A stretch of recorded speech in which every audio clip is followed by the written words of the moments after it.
We are in Genoa, in Italy, and your most popular book is Grand Hotel Europa, I think, maybe?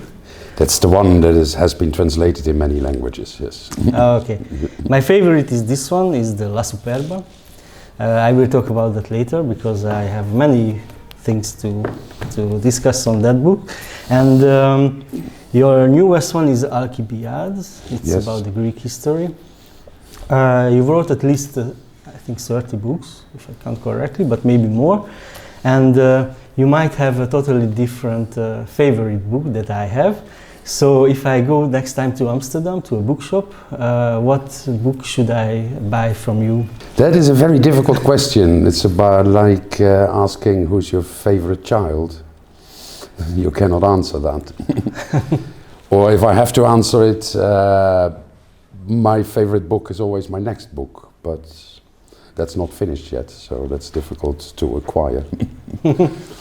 No, but the most recent book, Alcibiades, the book, the historical novel on this ancient Greek general, dandy, very interesting person. It's a historical novel that also very much wants to talk about today, and I put a lot of time, a lot of research and a lot of love in it, and it's still very much in my head. And being the most recent book that has been published, I would recommend that. Some critics mentioned that this is a story about the decline of the democracy, but maybe that's too simple for a 900 pages book. That's too simple. So basically, if it's more, I haven't read that so far. I'm sorry about that, but it's about the personality. It's about the era. It's about the Greeks and their connections. Generally the history, or you picked up some interesting things? No, it's actually a book on this person, Alcibiades, who really existed. He lived in the 5th century BC, second half of the 5th century BC. It's really an incredible person. He was the most beautiful man of Athens and perhaps the most beautiful man of entire Greece. He was extremely ambitious. He was extravagant, a dandy, openly bisexual, and this person became a leading politician of the Athenian democracy and became general of the Athenian armed forces during the Great War against Sparta. And this is incredible. And then his life is really incredible because it automatically becomes a Netflix series. At a certain stage he has to flee Athens and he goes to the enemy, he goes to Sparta. Then something goes wrong because the queen of Sparta is pregnant with his child, so has to flee from Sparta too. So he goes to Persia, the arch enemy of all the Greeks. And it's really incredible, and it really happened. I was in a former life a classicist. I studied classics and taught classics at Leiden University. And of course, when you read the ancient texts, you meet Alcibiades. Everybody was talking about him, so he left his traces in the sources. And already then I had the idea that he is such an interesting person who lived such an incredible life that it would be interesting to write a historical novel about him. But then I never did that. And the reason why 3 years ago I took up this old plan is that all of a sudden I realized that Alcibiades was a protagonist in a period in history where the Athenian democracy, the first democracy of the Western world and the source of inspiration for all our modern democracies, went into decline. And he was very much involved in that, and he was also perhaps to a certain degree guilty of those developments.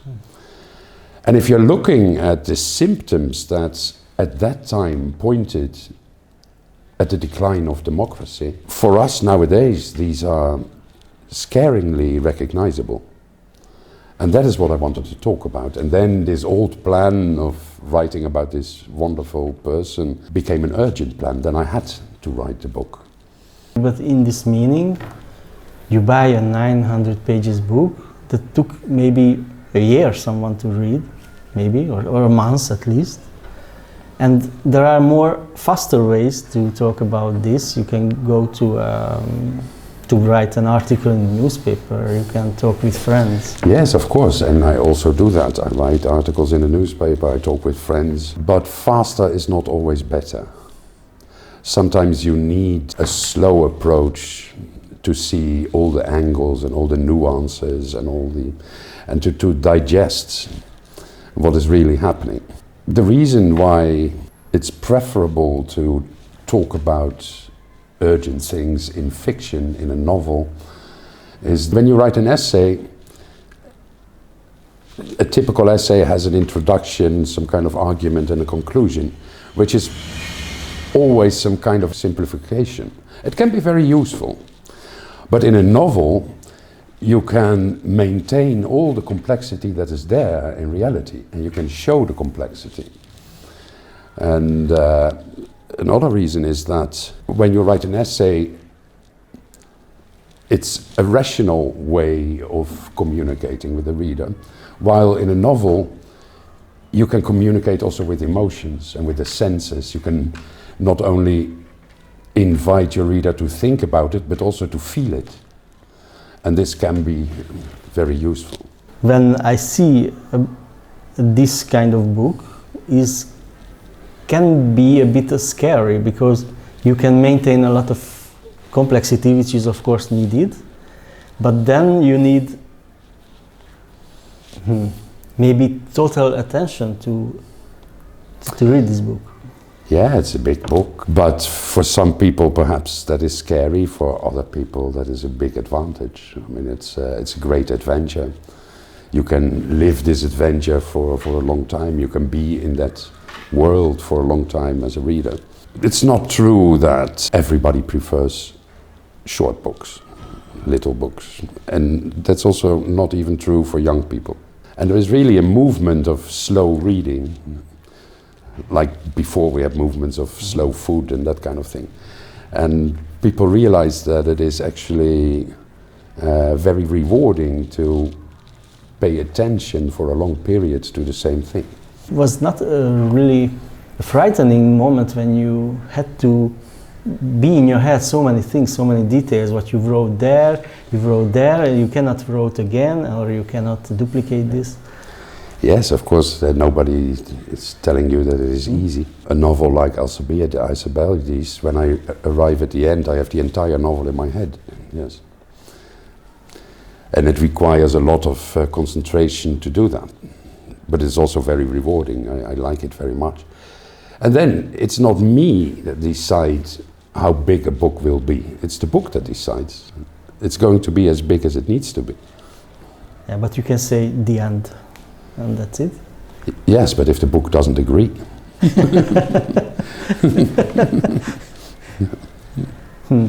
Is this happening? I mean, with you often that you have a story? For example, in La Superba, in the Grand Hotel Europa, it's also there are some storylines, and they are stopping at one time, and maybe 100 pages later they appears again. Or characters are just disappearing, but for example, this girl who was fell in love and want to be the boyfriend of this girl is appearing at the end of the novel again, and by reason. Yeah, that is all about composition, and it's a bit a cinematographic way of writing. No? It's making different scenes, following different characters in different settings, and you alternate that. It is a way of manipulating suspense. So the reader reads on because he's curious what is happening, what will be happening with this person. And you play with that. That is composition. I think in this Alkibiades story, there is a moment when he wins in a battle in Cyzicus, and Sparta wants to make a agreement on peace, and then they just declined it, But then in the next morning, okay, maybe just some weeks later, that Sparta is conquered Megara and Pylos. I have to read it. Sorry, but my memory is not that good in the history. And then this moment of peace is gone immediately by this event. For me, that means that maybe I'm not a good historian. There are moments in history where you can really change the way of things happening. I mean, what happens if Sparta agree with Athens that okay, let's do a peace from now on and happily live after? Of course, it's not happened. But do you think there are moments in history where there is a choice to do something differently? Yes, I think I agree with you. But of course, the point is that nobody ever recognizes these moments. So then later, looking back on it, you say, oh, that was the moment where I had to make the choice. But when you are in the moment, it's also easy not to see it, that this is the moment. After the big victory of Kyzikos, Sparta is really on its knees. It lost his fleet, and so they are offering peace from a position of weakness. This should be accepted also for strategic reasons. No, that would be very advantageous for Athens. But at the time there was a populist leader in Athens, and for his own interests he wanted to maintain the war, so he came up with all these populist arguments why this peace proposal, which was actually very good for Athens, was scandalous and insult and that kind of thing, and the people believed him. So actually this episode for me is one of the many examples of how populism works and how populism can be a very negative influence on the decision making. The history of Italy is not better. We are now in Genoa, and Genoa in the medieval ages made a lot of wars. I mean, within what we call now Italy, they made war with Pisa, with Venice, Napoli, because we are now in Genoa, and you see in the history, in the wars, in the palaces, that this was or still is a kind of very rich city, of course. But you can also see that now with what you called in L'America, in the La Superba book, that the importance of the city is just disappearing slowly. Now it's true that the heydays of Genoa were in the past. No, that was it was a very powerful city-state in the Middle Ages, in the 15th, 16th century, and now it isn't anymore. But the place where I live doesn't have to be a military superpower. No, actually, I prefer not to. So I prefer that Genoa nowadays is not conquering colonies in the Mediterranean. And if I wanted to be in a place that is really the focus of development, of progress, of modern history, I would not be in Europe. I would probably choose to live in Shanghai. This is actually what I talk about a lot in the other novel, in Grand Hotel Europa. I feel very much at home in this nostalgic environment of Europe. When you live in Europe, you're surrounded by tangible remnants of a glorious past. They testify to the fact that the better times are behind us. And this is some kind of a nostalgia that is very much in the core of European identity. And in that respect, I am very European, and I feel very much at home there. Let's talk about the Grand Hotel Europa book. Yeah, let's talk about why I don't really understand in this book.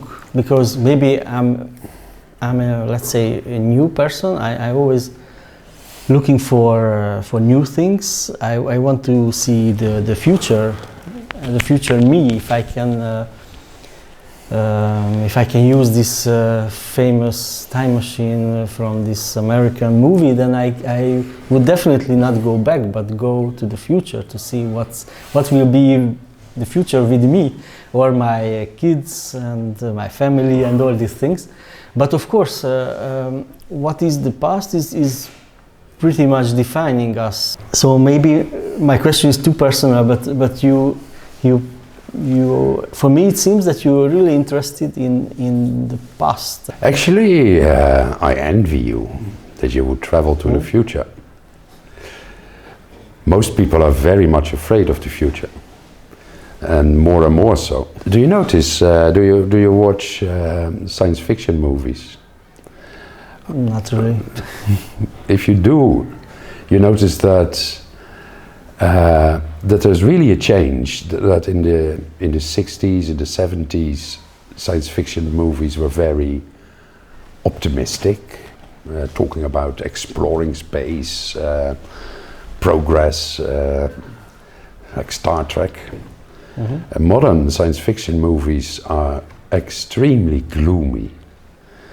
They show a very dark vision of the future. Totalitarian regimes in all kinds of variations, pollution, Earth that is not livable anymore. Almost all the science fiction films have this post-apocalyptic aspect. And this tells a lot about society, I think. Society is very much afraid of the future. That's why I envy you. You're the exception, so perhaps you're also the answer to the problem.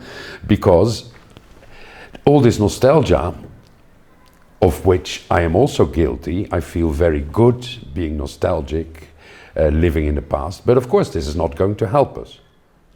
It's not a solution to the problem. The solution to the problem is you taking the time machine and going to the future. But when I write about this, when I write about what characterizes Europe in a globalized world, I'm not in the first place talking about solutions. I'm trying to describe also the problem. So this nostalgia of which Europe is prey, it's not that I think that that is a good thing. It's actually a problem. Yes, but when you describe the hotel furnitures for 10 pages, for example, and when in the book, I think an Indian person came to buy the whole... a Chinese person, yes. Chinese, sorry. Of course, he doesn't really interested in this environment. He's interested on the profit. He's interested on the yes. On the processes and how much money can generate out. Yeah, of he it. represents modernity. Yeah. Yes. Yes. But do we need that that people who really want to buy this hotel? I mean, this is I know it's a metaphor, but because yeah, this is maybe it's warning about that what you want to warn us that we live from the past. Yes, well, I want to invite you to think about it, and I think we cannot have any solution whatsoever if we are not very clear about what the problem is.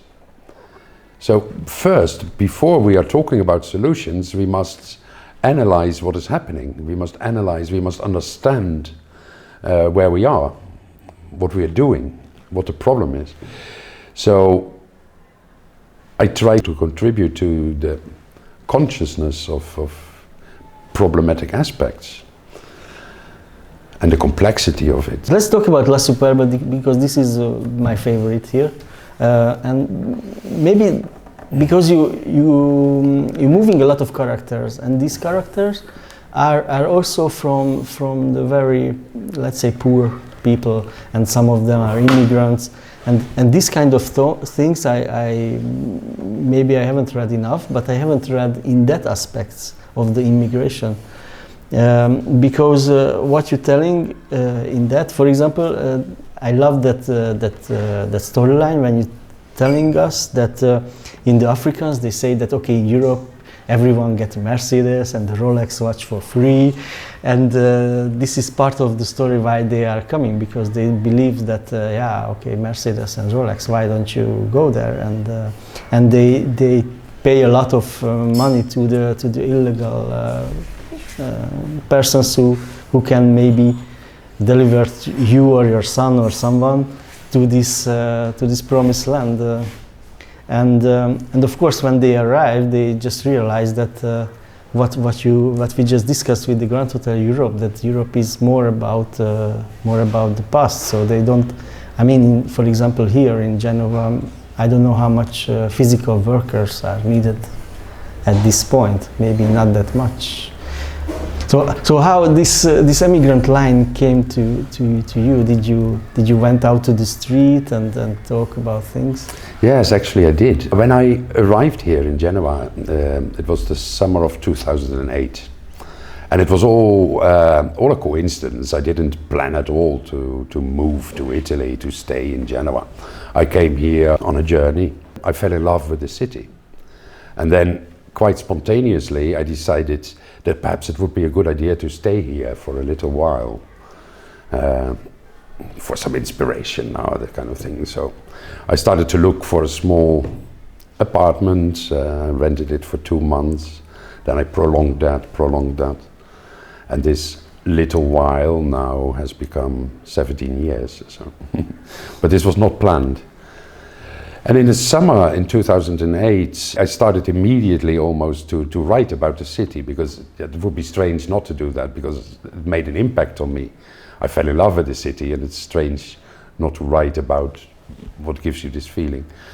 So I started collecting scenes and that kind of thing. But actually, it took a while before I realized what kind of book the city wanted from me. I realized that Genoa has always been, as a big port city, has always been a city of departure and arrival.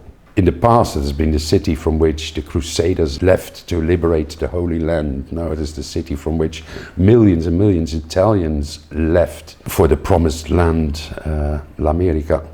And nowadays, it is one of the cities in Italy in which many African immigrants try to construct a new existence. And the interesting thing about Genoa is that makes it also different from many other European cities, is that the immigrants don't live in the banlieue, in the outskirts, but really in the historical city center, which makes them very visible. And for me, that was something new. It was realized that in 2008, migration was not a big issue in the north of Europe. Well, of course, we knew about it. We knew that every now and then a boat sank in the Mediterranean, but it seemed all very far away. It is not like now very much in the attention of politics. So in 2008, being confronted with all these African immigrants here in Genoa, for me was a novelty.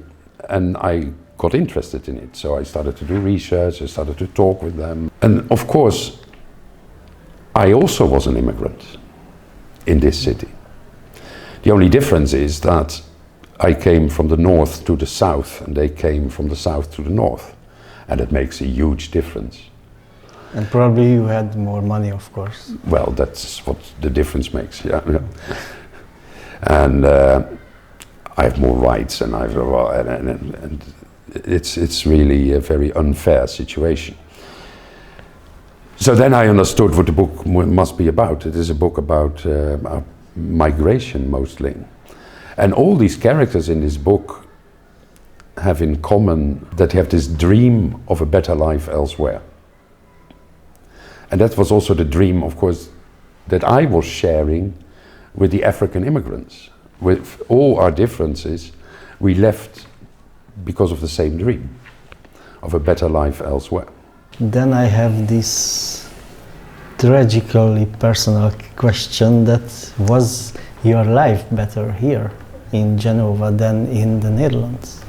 Because I mean, there are a lot of Netherlands go outside of the country, and I know personally some Dutch people who went to Bali, others went to Prague, and so and so on. So we can continue this line on that way. And of course, I can imagine that. Of course, here there are more sun, that's nice, but also what you describe here, that for example, when this theater story is coming with the government and administration, it could be a nightmare to just have a pass, have ID card, for example. So is it not frightened you, and when you go from a very well organized country where probably the trash taken out exactly at the same time in the morning, and you can be sure that everything goes fine and everything is nice. And here in Italy, things are going a little bit more fluid, or we can use other words for that as well. I had a very comfortable and easy life in the Netherlands for many years. There was nothing that really chased me away from the Netherlands. But then I realized, and it's something I realized only afterwards when I decided to stay here, that in the last years my life in the Netherlands was perhaps a bit too easy and too comfortable. And it didn't give me much input. It was very easy to fall asleep. And being here in Italy gave me the sensation of waking up. Actually, you sound like many Italians I meet. When Italians discover that I come from the Netherlands and I've chosen to move to Italy, they absolutely don't understand it. They say that for them, Northern Europe, the Netherlands and other Northern European countries, is paradise. And they absolutely don't understand why I came to Italy with all the problems. So often I find myself in this paradoxical situation that I have to defend Italy against Italians. Actually, this happened to me so often that I thought of some kind of a standard answer.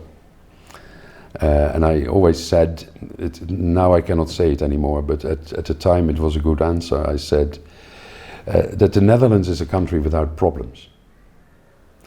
And that, for a writer, is a problem, because you need a problem to write a story. So when I was still living in the Netherlands, I had to invent everything. While here, I only have to go out of my front door, and there are millions of real-life problems to choose from. One last question, because maybe the time machine is just right outside on the street, and it's working. So what date would you like to set? I would very much like to go to the past as a tourist, just to have a look, but then come back. And I would choose the date in the year 407 BC, when Alkibiades returns to Athens. That was a big day. I would like to see that. And then go back. Take a camera with you, please. Thank you very much for the discussion. Thank you.